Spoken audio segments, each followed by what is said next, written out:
Hello, this is Black Country Blokes chewing the fat. Listen. I've been hearing a lot.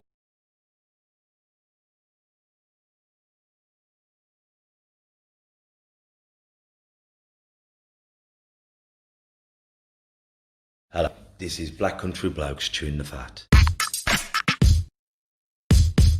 Listen. I've been hearing a lot lately about men don't talk, but in my experience, men do talk, just people aren't listening. So it's going to be me and a group of blokes discussing our struggles and victories through life.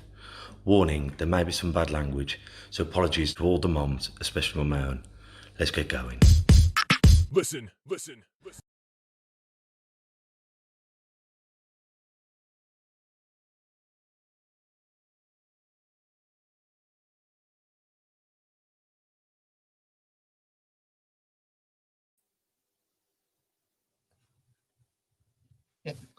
It's the Black Country Blokes chewing the fat with me, Kev Dillon, Aaron Dew, Lee Cadman, and today our very special guest is Cheri Gillings. Now, Cheri Gillings come on when we're all locked up in our own homes, which no doubt we soon will be again. But she had such a wonderful episode, and I want to get her back on in the flesh. We met just before lockdown on a mental health awareness course with Mental Health First CIC. So, Cheri, thank you so much for coming back on. For those who didn't see her episode, I recommend you go into it. But Cheri, just a brief account of your story. So, starting really to say that I used to be an active crack user. So I had a crack addiction, and then that became a heroin addiction. And within a couple of short years, I ended up in prison and served a long sentence. A 7-year sentence, in fact, and came out of that in 1999. And then, of course, I didn't use again. I was on a mission to never hand my life over to those kinds of authorities again. And I think I told you this before. My perspective on it was that my daughter had paid the price for that. So she really was the reason for me not to go back to that kind of active addiction. When you mean she paid the price, was that like not having mommy around? Yeah, because for those years she had to live with a nan in Liverpool, and occasionally come and visit me in the prison. And the hardest experience of that time was my daughter coming to see me and leaving and watching her leave. No, for me that was enough. That was enough for me to this is not okay, and I never want to experience this again, and I never want her to suffer on my behalf again. So I've got friends, and they've been in prison, and some of them still are in prison, and they say the same.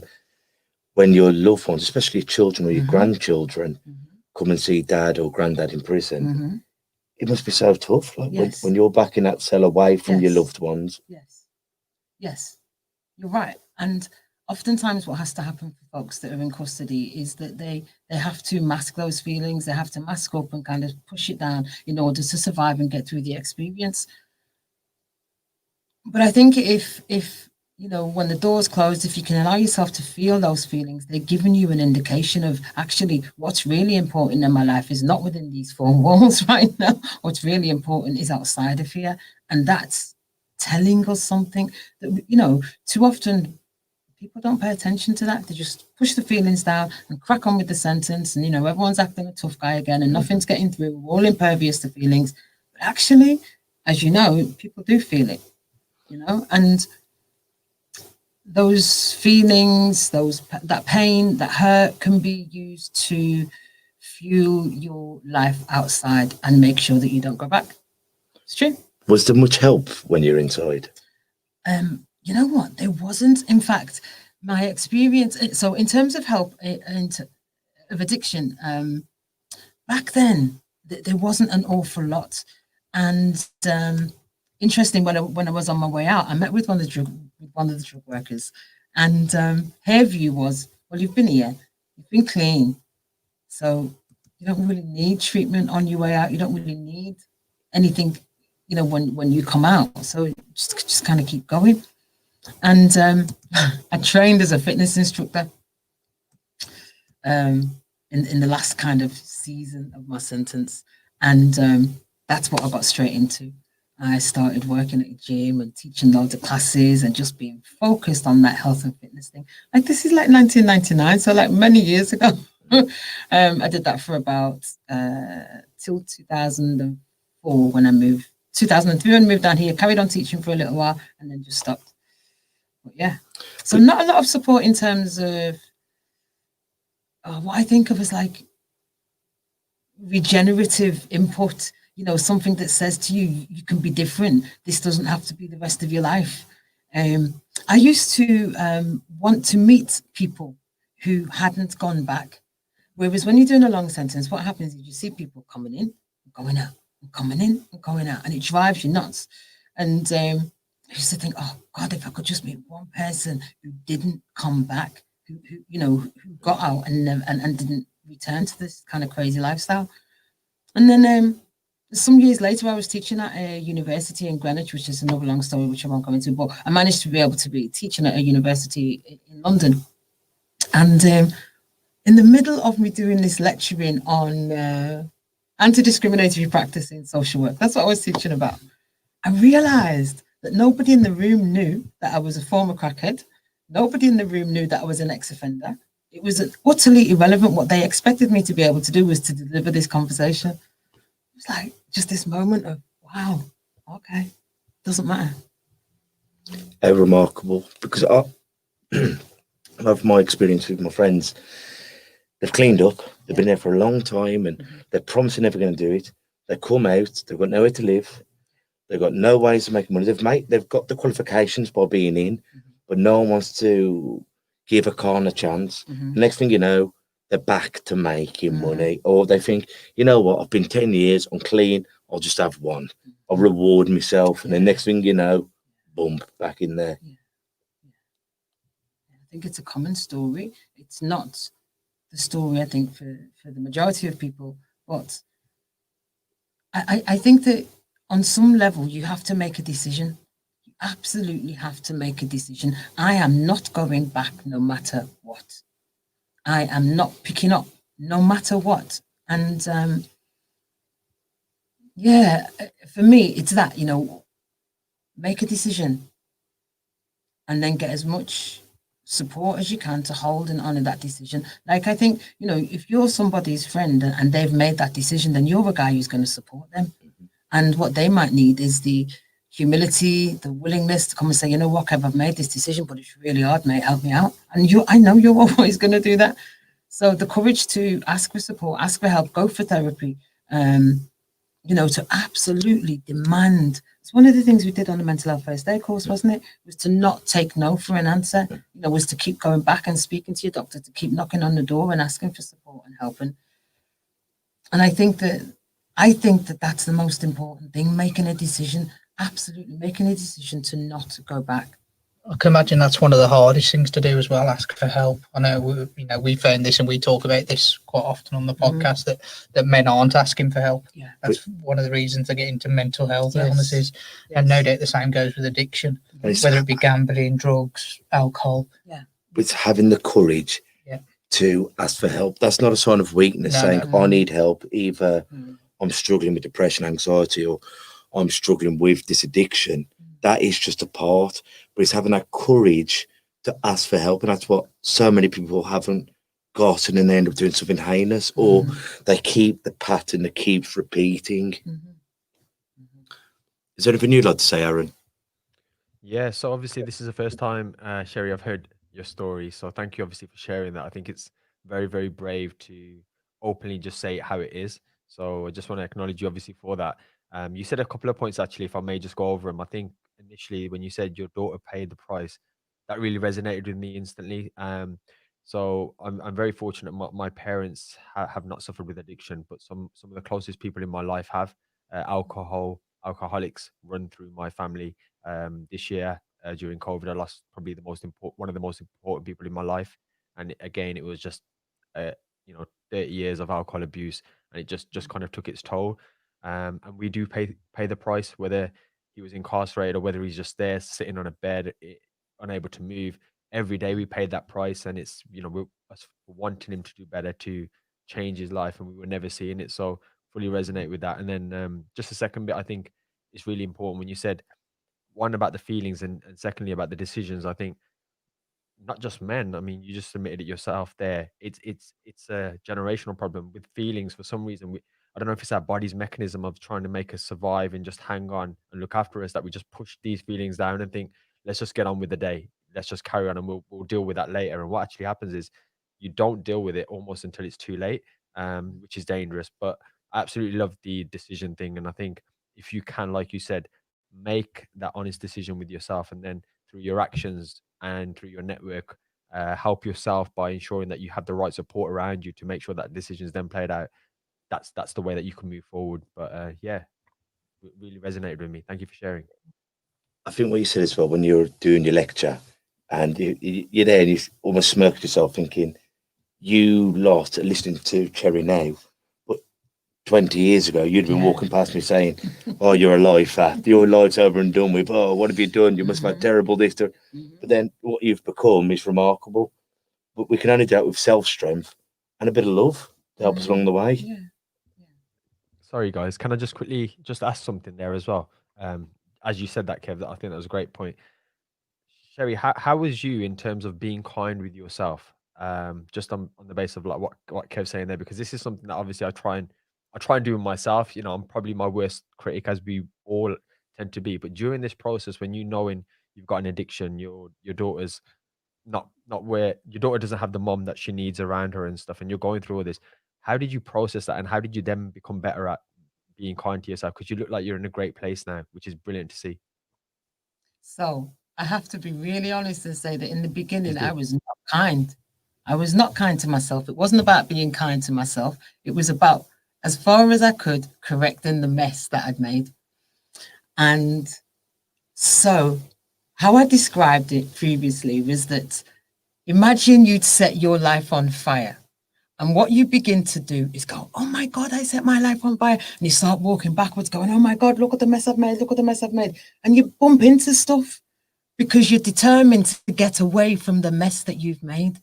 Now, it took me about a year being released to think about, actually, where do I want to go? And that was the beginning of kind of being goal-driven, goal-setting, charging forwards for the next thing. I can remember I came out, I was on parole, and I remember flying into the parole office one day in floods of tears, and the parole officer saying, yeah, I was waiting for this to happen, because I started running and I didn't stop. So initially, it wasn't about being kind. Initially, it was about, you've got some catching up to do, girl. You've got some making up to do, girl. You know, like that was a serious mistake, and you've got to put some stuff right. So I fly to uni, go through those processes. The self-kindness, the self-compassion really began actually just a few years ago. I was introduced to mindfulness-based CBT through a therapist at Dudley Talking Therapies. So I'm long-term in recovery. I have come out of an abusive relationship. I've been made redundant at work, and I'm having panic attacks, and I can't stay on the train to go to work. And I have to get off the train and sit on the platform, and my heart's pounding. I think I'm going to die, and I have to wait then for another train to go home in the other direction. So really, my head is falling off. And eventually, I've got to the doctor, and I've been recommended for this, process CBT. And one of the exercises, very early exercises she taught me, was a body scan.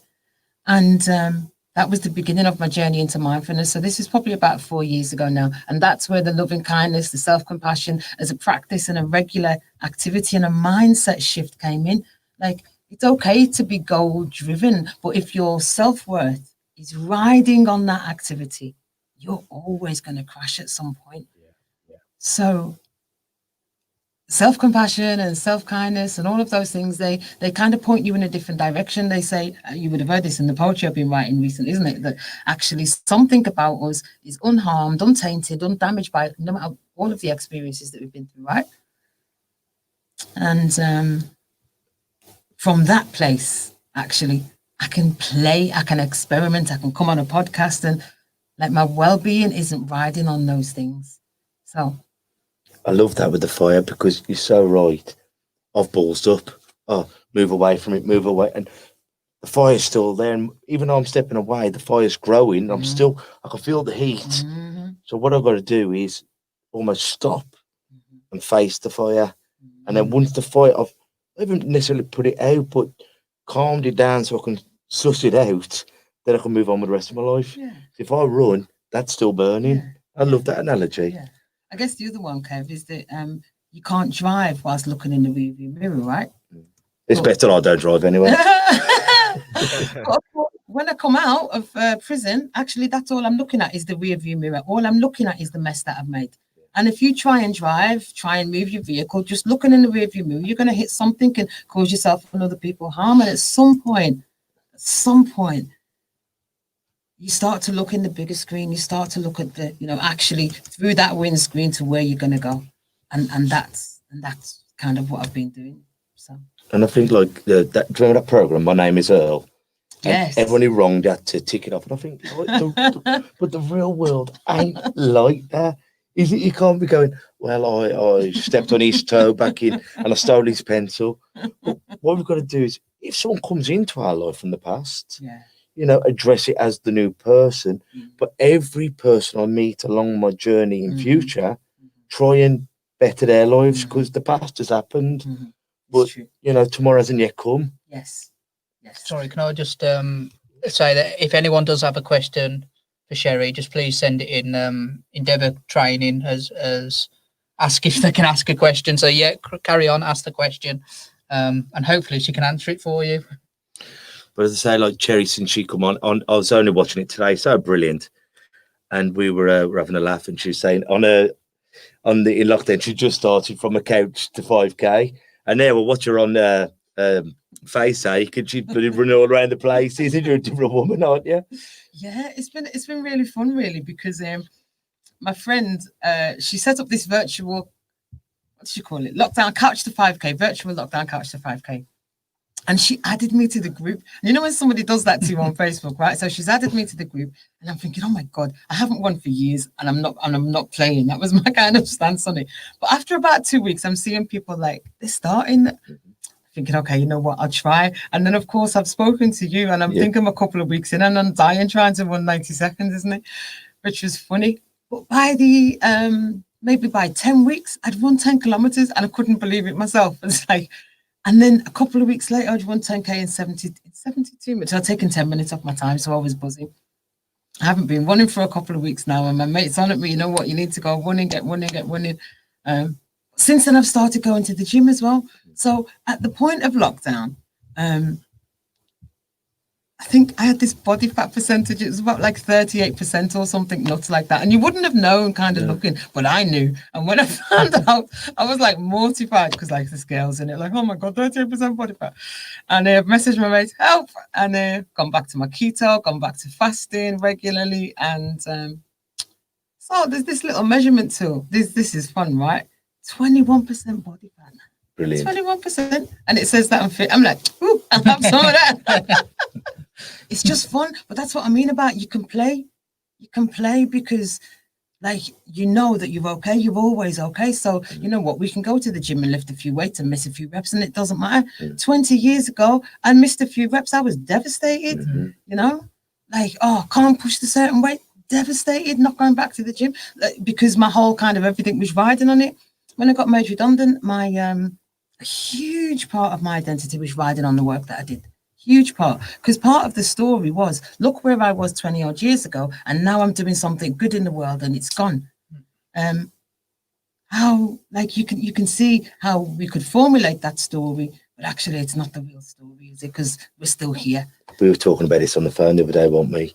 And I think the reason why there's such a high aggression bound around because there's so many men out there. And we've lost our identity, or the fear of losing our identity. I can't provide. I can't get my children holidays. I can't buy the back.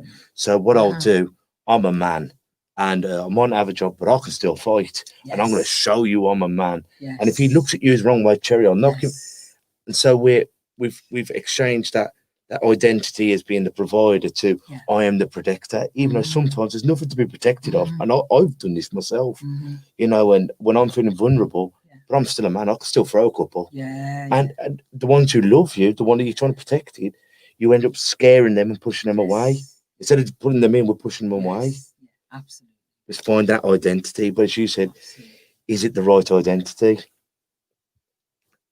We do have a question in. I don't know whether you can see that up there on there. Do you want to read it out, bruv? I knew you was going to ask me that. With no good asking I'm me. absolutely terrible at reading these out. We'll have a go. Hi, Cheri. Interesting listening to your journey. Can I ask a question? In the early days, did you go through self-prophesizing feelings? So I'm wondering, when you ask that question, if you're talking about the idea that returning to prison was inevitable. Yeah, there you go. Self-fulfilling prophecies, the phenomenon of someone predicting or expecting something. Yeah. So that was the story that the prison officers told me as I left, and they told me before leaving. You know, they love to tell you these things. It's like some little power play that happens for some people that work in prison. And they like to remind you the odds are against you, and, you know, most likely you'll be back. We'll see you in 6 months, and all this kind of stuff, and all of this suspicion of, you know, when you leave, don't look back and look at the gates, and all this kind of whole heap of suspicion around it. I think I said this, isn't it? The important thing is to make a decision. I'm not going back. I'm not going back. And particularly as a Black woman, my sense of it was that I cannot give these folks in this kind of society any reason to have my life again. I felt like that my life had been like taken on so many different levels, so many different times, that there was no way I was going to give these guys a chance to get me again. Not a chance. So in that way, the prophecy, it becomes self-fulfilling. If I believe it, it becomes, you know, that's the key, right? In recovery, you'll hear phrases like this: it works if you work it.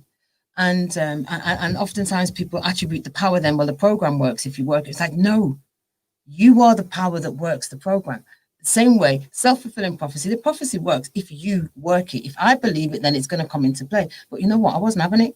I'm not having it. So I think that was some fire that I came out with. I'm not going back. I'm not having it. It's amazing in the depths of all that, you can still have that strength and that conviction. You know, after just coming out of prison, you'd have thought my feeling, you'd be feel quite beaten up, quite broken by it all. But actually to come out and fight, obviously you'd have been happy to be out, but to still have that fight in you to get up and keep going. But I think it's because of that. So, Yeah. you know, people talk about post-traumatic growth today, instead of always talking about PTSD. And one of the things of that is that when we overcome challenges, when we overcome the difficulties, somehow that strengthens us in ways that we can't possibly know about. So I agree that I came out like battered, which is why I was like on a mission. Quick, run, go fast, go hard. And, you know, I guess what you learn over time and as you grow a bit older is actually slow down a little bit. Like, because of exactly what you've said is why I had so much riding on it. I felt broken. I felt like I had something to prove. So, and the funny story about that is that when my mum died in 2010, I stopped setting goals. She died, and I was like, what was the point of all of that effort, all of that chasing things, all of that becoming something, being somebody, doing, you know, good things with your life? So I stopped setting goals, and then for years I was just kind of always going with the flow. You know what, that's not my nature. My energy is not, I'm not that person. Actually, I feel much better when I've got a goal and I'm going for it, which is funny because lockdown kind of gave me some, like the Couch to 5K was one of those tiny examples of, okay, set your target and just try, you know, just keep doing it. And then you get there and you're like, wow, actually it works. Let me keep doing that. So what lit the spark then after your mum died and, you know, like I said, goals, when did you start going, this ain't me? So when I had to get out of this difficult relationship, I read this book called The Serenity Principle. It's called The Serenity Principle, and it's written by a guy called Joseph Bailey. And within the first 3-4 pages of reading this book, I just had the sense again that nothing was going to make me happy here. Nothing here was going to change unless I made something change. It just wasn't going to happen. And called a driving instructor. This is like crazy plan. Driving instructor. I thought, I'm going to pass my driving test, going to get a car, and I'm going to leave. That's what I'm going to do. Dead or night, whatever I've got to do, that's going to be like, I'm sure there's more sensible ways and far more rational ways of changing. That was your way. That was the way. And actually, that's what happened within 6 months. I'd passed my test, got a vehicle, and gone. And then another round, another layer of healing work began. So it's quite interesting. Really. And one of the great things that's come out of lockdown, you started writing again, haven't you? And yeah, which I didn't really expect to do that. I think on one of the things I was just writing, and I don't really know why I'm writing again. I'm just writing again, and that's another expression of just being able to play. Like, it doesn't matter. I just do it because I can. It's not trying to get anywhere. It's not trying to be anything. It's just an expression. It's a way of showing up.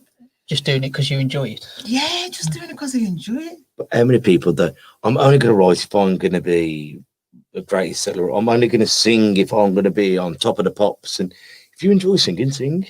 I think we did that with this podcast, didn't we? None of us set out to go, I'll tell you what, we want to be newspaper, we want to be on the radio. It wasn't about that.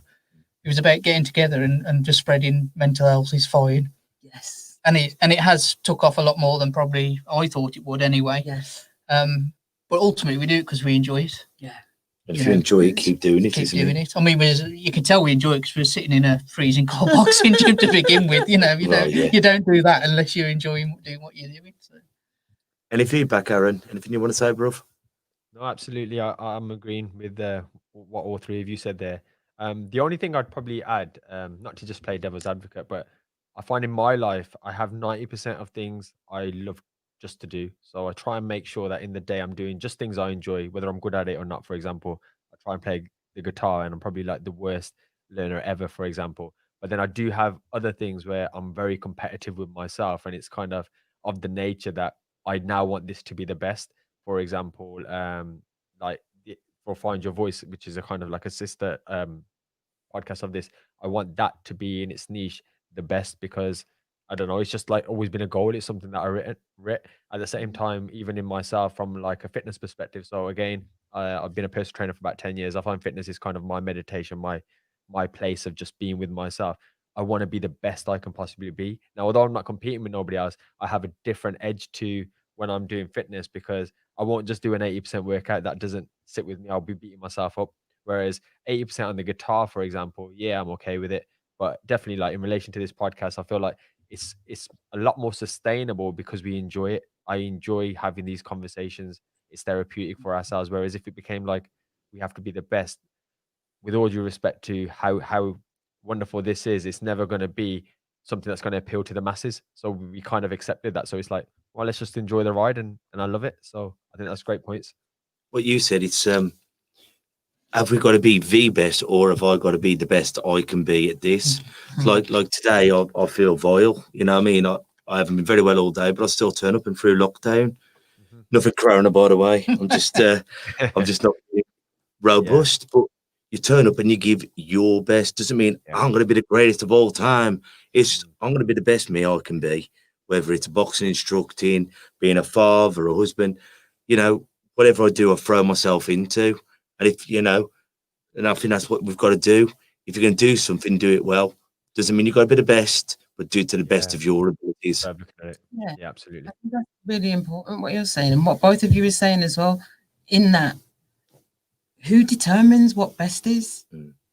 So if you to look at some of the stuff that's happening on social media with the kids right now, there's kids that are starving themselves, trying to be the best.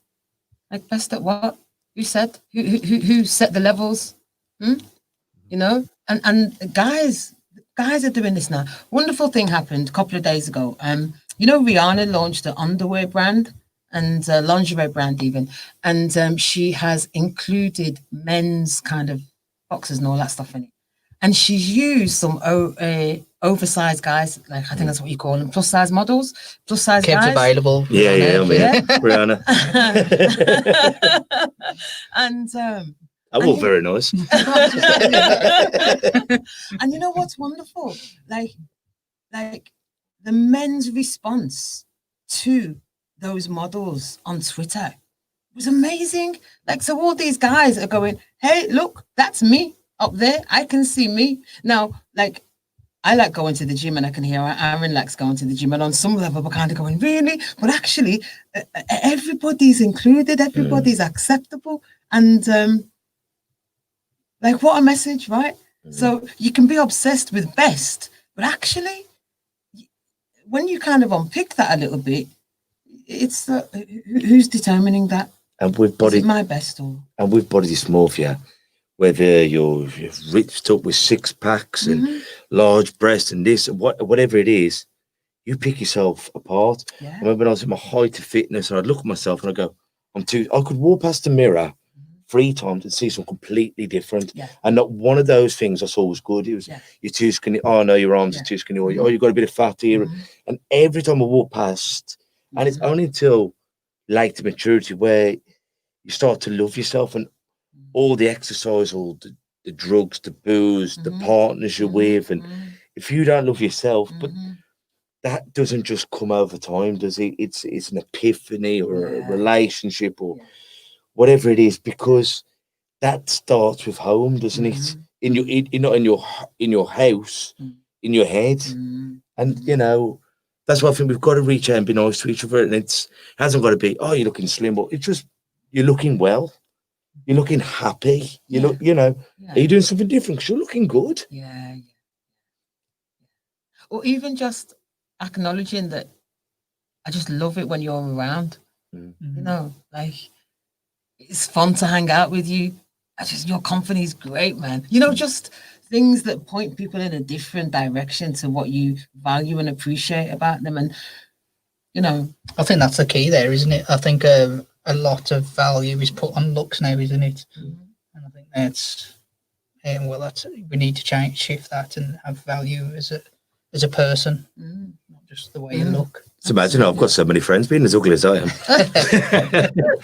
But what I'm going to ask you today, Cheri, because I'd love you to read one of these poems, if it's all right. oh, I yes. don't mind. We do have a question. That's a question while you're saying that up Sorry, as well. while you're sorting that out. This is for all of us. So it is, if you could write yourself a note and lock it in a safe for 10 years on an island where you cannot open it, what would you tell yourself? As I am at this particular moment, because what would I put to myself? That is. Because if it had been 10 years ago, I'd just keep the faith, or you know, tomorrow will be okay. You'll be okay. You'll find someone who loves you.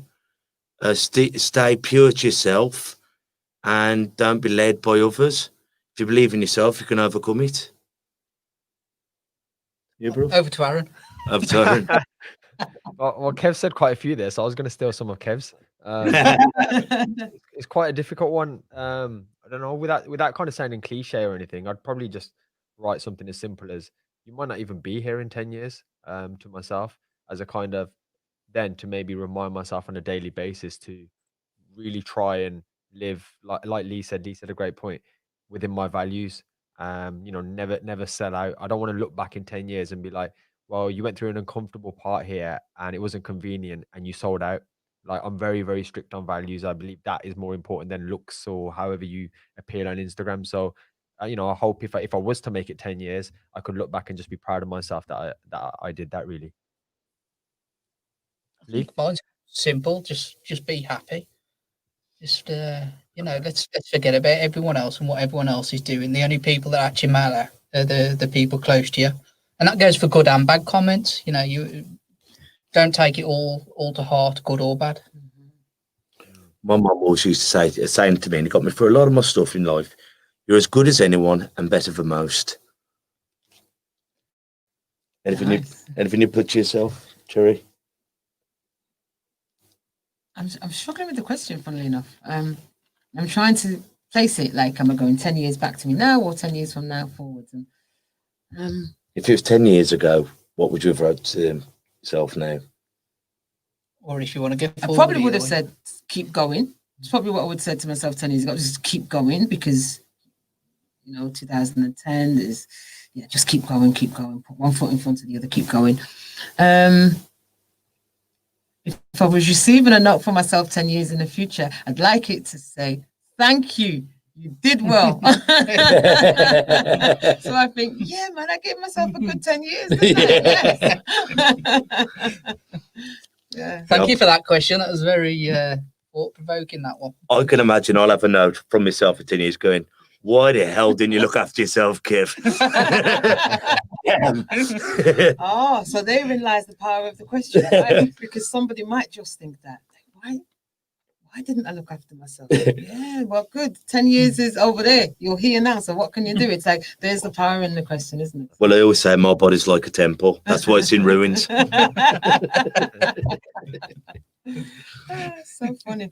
Okay, so am I to find this poem? That's Yeah, what of we were supposed course. to be doing, isn't it? As I say, like, you can follow Cheri Gillings on her Facebook, but she started writing some, and I often share them either on my page, on my Facebook page, or sometimes I share them on the Black Country page, and it's remarkable. I'd like her to read it now so we can talk about it. And when I heard it, her word was so poignant to me, and it's every person I've known with addiction will identify with this poem. So this is called Cracksident. Cracksident. I didn't mean to get addicted. I so didn't. It was a cracksident, an unfortunate set of circumstances that caused the crash. No intention, no purpose, except for the desire to run as far from the terror, as far from the failure, as far from the loss, as far from the abuse, as far from the hatred, as far from the if this, if that, then this, then that. Like, when you eat cake, did you mean to get fat? And it works, you get away fast and furiously for a moment, free. Relief. And you do it again. An addicted one is working perfectly, though it's hard for you to see through the filters of judgment and loss and pain. Hard to see yourself. You spend, you fuck, you game, fossil-fueled life filled with plastic things, the latest, greatest, child slave mind minerals and the hottest gadgets and credit card binges. And still, we're all working perfectly, right? Look carefully. The desire to feel better is life moving through towards better feeling in a body that just doesn't yet have the tools for the healing. So it does the best it can. It takes the shortest possible route to fix that funk, to avoid the junk the mind inside serves up, to deal with the shit the system serves up. And no one means to become an addict. No one put that on their chosen career path. Things I'd like to be when I grow up. No one said effed up. No one did that. Therefore, a cracksident investigation is necessary. When did you take your hands off the wheel of your life? What happened that made you feel wrong, and what made you think you'd never be right? When did you stop looking where you were going? What made you stop feeling? Who hurt you? Who left you? How come you're still bleeding? What do you care about? Like, really? Really? What is it that matters to you? And say the stupid, far out thing, the dream you keep having, the secret that you keep hiding, like you're a boy and you really want to be a girl. Tell us about the version of you without an addiction. Who's that one? How bright is that sun? What would make life worth living? What if you could? What if you could? What if you could? Well, you can. Brilliant, Cheri. I mean, there's so many things there to talk about. Like, I've never met anyone who wanted to be an addict. Or I've never met anyone who goes, "I'm going to get on this, so I've got justification for robbing my mom's wedding ring." I've never met anyone. I've met so many addicts who have gone down that path, and I think your words are so poignant and brilliant to you. Did you write that recently, or was that something? No, she wrote it recently. Whenever I posted it was when I wrote it. Brilliant. So that is over the last couple of weeks, days. Yeah, over the last few months. Yeah. I think that was one of the first ones that I wrote. Like, kind of what happens is I'll get a line or two in my mind, and then I've got to go and write it quickly. And usually I just write straight onto Facebook. I don't write it somewhere else and then cut and paste it. Like you might have noticed, but probably not, that sometimes I've written it, posted it, and then I've gone back in and edited it afterwards. It's like, maybe I should get a book or something and write them in a book first, or type them in you know, some Word documents or whatever. But I just don't. I just, when it comes, and I write it. So, but like lately, what I've started doing is I found this gadget, a teleprompter thing, this app. So what I was able to do with Cracksident was record it, and it looks like, when I'm reading it, it looks like I know it. Which is I use that on one of our right? videos, funny enough. The problem is I couldn't set it at the right height, so I was looking down. It's funny though, isn't it? I was like, oh my God, this is like a crazy tool. Yeah. And then again, I just kept playing with it. Yeah. Yeah, I just kept playing with it. What's your feedback, Aaron? That was incredible. I was actually going to ask Cheri to share that poem, because I think again it resonates with me. Obviously, I've mentioned with alcohol and stuff, and I think one of the things we always used to say, myself, my mom, my brothers and sisters, was they didn't ask for this. It is an addiction. It needs more awareness, because it's very easy to just see somebody who's got an addiction and just be like, oh, it's their fault. For example, you know, we're all that one decision away. For, like you said, with the kid with the cake, thinking and instantly you're fat. You know, we're all that one decision away. So incredible, really, really, obviously resonated with me. Got me a little bit choked up, to be honest.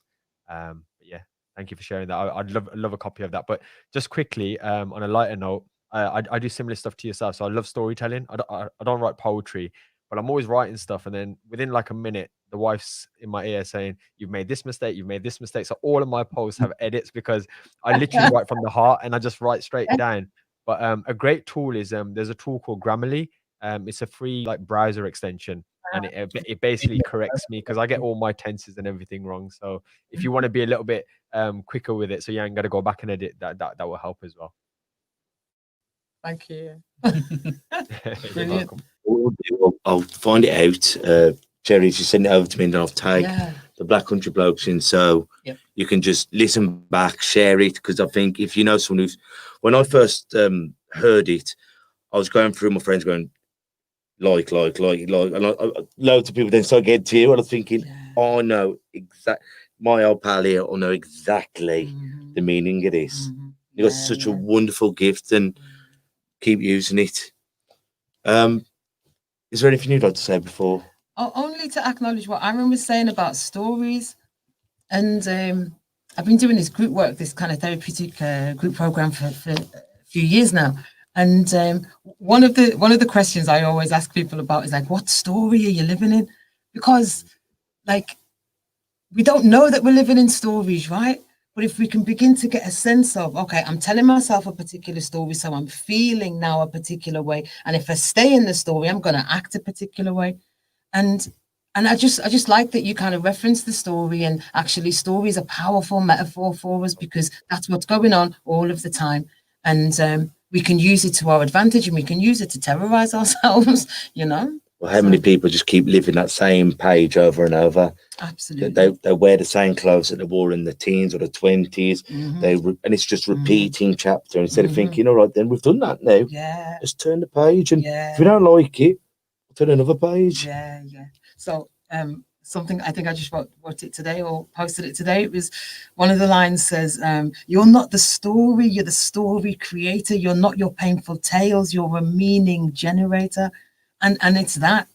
I would, they're the kind of messages that I want to communicate to people and help them to discover for themselves, you know, that there's actually, they're creating both the story and the meaning all of the time.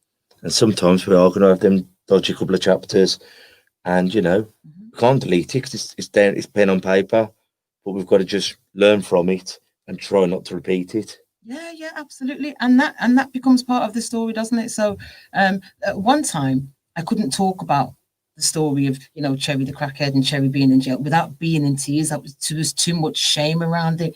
But now it's like, it's ancient news. And actually, you know, I've moved on far enough away from it to be able to say, well, yeah, this happened, but look, it was all of these years ago. But initially, I was like, it's also look look what's Hiding happened from since. it. You know, Yeah, look yeah. where I am now, and Yes. how I'm helping, and Yeah. you know what I mean? And And sometimes other people have to go through that experience for you to be able to help someone else, yes. like we Yeah. do here. And isn't that the message when we say to people, hold on? When we say to them, don't give up, hold on, because time keeps moving anyway. So at some point, this will be a memory too. It's like, hold on, hold on. Yeah. But do you think the shame and the guilt stops people taking that leap? Or because I find guilt such a killer, and I find shame the same.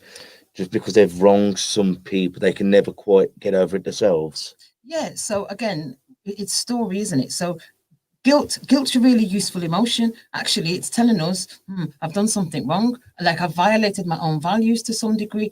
Okay, so then is there something I can do to make amends for that? And sometimes there isn't. Sometimes it is, you know what, let me not let myself down again. Okay, shame is a different thing though, isn't it? Because shame is not I did a bad thing. Shame is I'm a bad person, I'm a bad human being. Like it's shame has got this finite edge to it, which is, you know, that's what makes it so toxic, right? But because if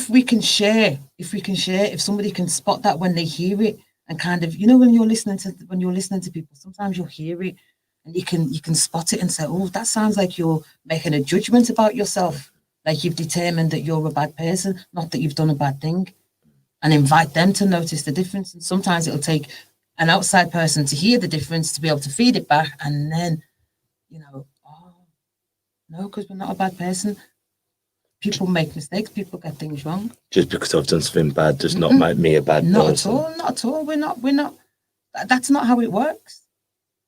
You know, it's not how it works. Look at Donald Trump. He's president. Like it just doesn't work that way. You know, like, and that's what's astounding, isn't it? Is that we see people doing stuff that we think, how can you? Where's your conscience? But actually, everyone's different consciences, and the regulators of that is quite different, isn't it? But you know, if you feel guilty, if I feel guilty, I've done something wrong. That's the feeling. That's what it's communicating to me. You know what, Cheri? Like, what was it that you did? You spoke to somebody sharply. Well, it's disrespectful, isn't it? I don't feel okay about that. Let me put it right. If I can't put it right, let me do better going forwards. That's the message and the feeling, isn't it? So we do have one more question as well. Cheri and Aaron, do you think the power of word and putting it down on paper gives you calm feelings? Go on, Aaron, you go. Okay. Yeah, absolutely. I think for myself, so I've suffered with anxiety pretty much most of my life. I was only really introduced to journaling a while ago, and initially, even when I started journaling, I was kind of confused. Like, what do I journal? Like, what am I supposed to write here? So I had all these books. Like, I've got one now. Like, write it down and forget it forever. But then what I started realizing was if I could just write like a little bit of a story, and again, same as what Cheri was saying, the stories we tell ourselves that will literally become our experience almost. And I just found through journaling stuff, one, it would alleviate my concerns, my levels of overwhelm, my anxiety, but it would also make me very creative. So instantly, as I'm writing, there'll be like a separate page where I'm like, oh, I've just thought of an idea of a post here, or like a story, or I'll be listening to a podcast and I'll be like, I love this section. I can make a whole story from it. So for me, it's definitely something that I enjoy a lot. I used to hate reading and writing as a kid, and it's weird because that's the two things that actually do calm me down a lot now. So yeah, great question. Thank you for asking. Over to you, Cheri. So I wouldn't say that it gives me calm feelings, but I would say that I find it useful, helpful, just to get stuff out sometimes. And the helpful thing more of a release. More of a release, yeah, absolutely. And I like what Aaron said about overwhelm, because too many options in your mind, and you get them out on paper, and there's just less going on in my mind. You know, it's a way that's helpful of getting stuff off your mind, and so writing can be helpful for that. But you know, does this give me a calm feeling? I don't think anything gives us calm feelings. I think that when stuff is off our mind, calm feelings is what we are. You know, when you jump back into the stories of, oh, I think this, I think that, I think the other, then I'm out of my calm feelings. Huh? Whether you put them on paper, or whether you go for a walk outside, whether you just look up at the sky for a minute. You've took yourself out of your head, and you know, that kind of internal mess and noise, and that's when, you know, we notice, oh, we're okay. You know, is that being present? Yeah, man. Yeah, I think noticing presence, just noticing presence, like just noticing it, and it's like, oh, Yeah, of okay. course. And you know what I love about that is that none of our external circumstances in that moment have changed one little bit. You Yeah. know, the game is still on, stuff is still coming towards us, things are still difficult in the moment. But actually, I can notice presence. I can notice that. So much of that is, we said this week actually, that like noticing is a superpower, you know, paying attention, noticing that you pay attention, that you can do that. That's a superpower. What you said on the last thing, you said one conscious breath is meditation. One conscious breath is a meditation. Yeah, I totally believe that. I tell everybody that. Yeah. Very Yeah. true it is to find that relax. And just by acknowledging that one, Yeah. then you can build from that. Yeah. That's life, isn't it? Yes. Takes one to make two to make. Yes. So when Aaron was talking earlier about how something had landed for him and how, you know, oftentimes parents that are using, they don't notice because they're running on autopilot, because they don't do that pause thing, you know. And if you ever try and slow somebody who's in active addiction down, we don't like it. Like, we do not like to be slowed down. We don't like to be stopped. We just like to be on our missions. You don't even go outside and you could see people on a mission all the time, can't you? But that's what we need more of, isn't it? So even our funky states, even our well-practiced kind of behaviors and moods, are all of them can be alleviated by that one conscious breath, the practice of the pause, you know, just that, just noticing the pause to notice. And a moment of space, you know, it slows down the system and all of those kind of chemicals that are charging around the system just for a moment. Like, that's healthy. And we just need more of that stuff. I think because at the moment, like, we've got emails, Facebook, mobile phones. In the good old days, you'd have the house phone, and if you weren't in, they couldn't get you. Yeah, you know what I mean? Your mum used to take the phone off you. Yeah. My mum did too. But now, like, you go on holiday and you see people on the laptops going, "Oh, I've got to get this done." You're going, "You're on your holiday. This is your week, your weekend, your fortnight, to be with your family or to be on your own." Yeah. But every time, and I'm guilty of it, my phone goes, "Oh, I've got to get back to it. It's Cheri, it's Lee, it's and you're thinking, bump, have that Another one form breath. of addiction, isn't it? Yes, Yeah. it is. Yes, it is, absolutely. The only thing is that's probably taken over more people now than any other addiction ever has. Absolutely. You know, there's kids in school now. There's in secondary school, there probably ain't a kid who ain't got a phone who's not heading towards that addiction. Absolutely. I haven't seen this program, The Social Dilemma, yet, but everybody is talking about it, so I feel like I'm going to have to see. But I think that It's the scary, suggestion to is be that quite it's honest. geared It's that way. scary. It's really, how they get you addicted is people don't even realise they're being drawn in that way. And that's the same with any addiction, as we were saying, the car accident. Yes. We'll have one, the phone incident. Well, that's the thing, wherever it is your It's ain't got addiction. the same ring, has it? It ain't got the same ring. Laugh button. You missed your chance, Lee. It don't work on this. But it is, so sometimes when you're judging, you're walking past that alcoholic in the street or that person asking for a pound, you're just as addicted as that person, but maybe this addiction's just more acceptable. Absolutely. And what you're pointing to in your kind of story as well is that some people, they put off being present with their families to 2 weeks a year when they go on holiday. Yeah. So we can be flat out workaholics, just, you know, all of the, and then 2 weeks a year we'll give ourselves a holiday to be with the family, and we'll be quite stressed whilst we're on that holiday because we're winding down from the year of work, and then we'll get ramped up again on our way back. And again, it's also story driven, isn't it? You know, one of the things that's happened usefully in lockdown is that there's been an enforced pause. And then, even though I can see that it's going to get, you know, there's going to be some significant challenges ahead for lots of people, the enforced pause, like the amount of families I've seen getting on bikes and going places together. I'm not talking middle class families, I'm talking regular folks. Do you know what I mean? who you know full well, you lot never had bikes the other day. You know, and it's just like, but it's beautiful, isn't it? You know, there's been some lovely connecting and reconnecting for people that's occurred because they've been forced to slow down, and their usual go-to kind of identity fixes and ego fixes and expressions, if you like, I do this for my living and da-da-da. They've gone, haven't they? Gone, people have started like baking and decorating and all kinds of creative, wonderful things. When the human being is kind of left alone, it's all right. You don't have to force him to go to work every day, It's kind of interesting to me. Well, Cheri, it's been wonderful having you on. Do you want to advertise next week's guest so I don't get it wrong? Yeah, no problem. So next week we had Pete Gabacole on from Endeavour Care Training. He's also written a book, maybe 3 books actually, on dementia. I'm sure he'll correct us next week. So if you have any questions regarding dementia, I'm sure he'll be able to answer them. So Cheri, I always do this. Have you got any sayings, quotes, expressions that help you get through times? So the one that I've got for you today is one that I wrote, and it was really about, because I've been writing and I had this thing about trying to write poetry that was aligned to the work that I do. And so this just says that I will walk with you, witness who you become when thought falls away.